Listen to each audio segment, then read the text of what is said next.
شرکت ساختارسازی تبریز با بیش از 20 سال سابقه پروژه‌های عمرانی جهت اطلاع و آبادانی شهر تبریز دارای رتبه 2 ابنیه، 3 تأسیسات و رتبه 5 آب از سازمان برنامه و بودجه کشور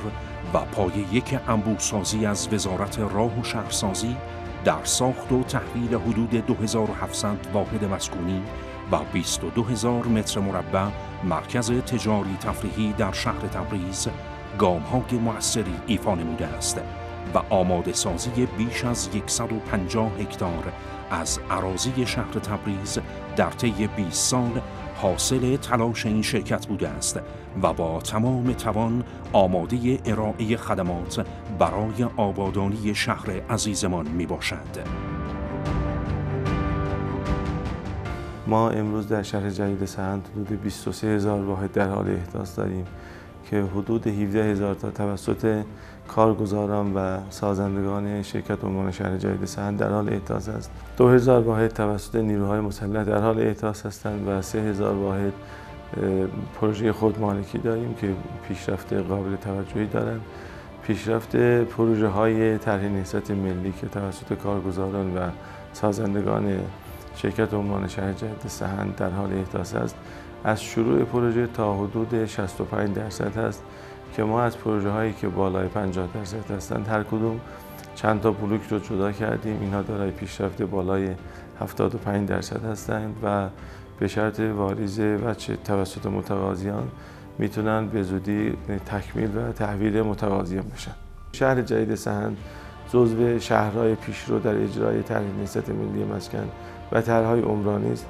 و میشه گفت که شهر جدید سهند پیشرو در طرح نهضت ملی مسکن است.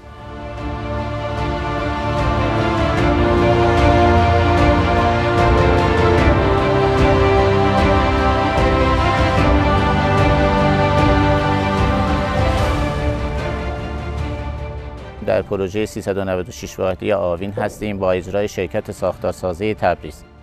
عرصه 18600 متر با اعیانی 52000 متر در 11 بلوک 8 طبقه‌ای که از سال 401 تحویل زمین صورت گرفته که با پیشرفت 55% کار همچنان به قوت در حال ادامه هستش که امید بر آن داریم که در اسرع وقت واحدهای همشهریان عزیز آماده تحویل بشه.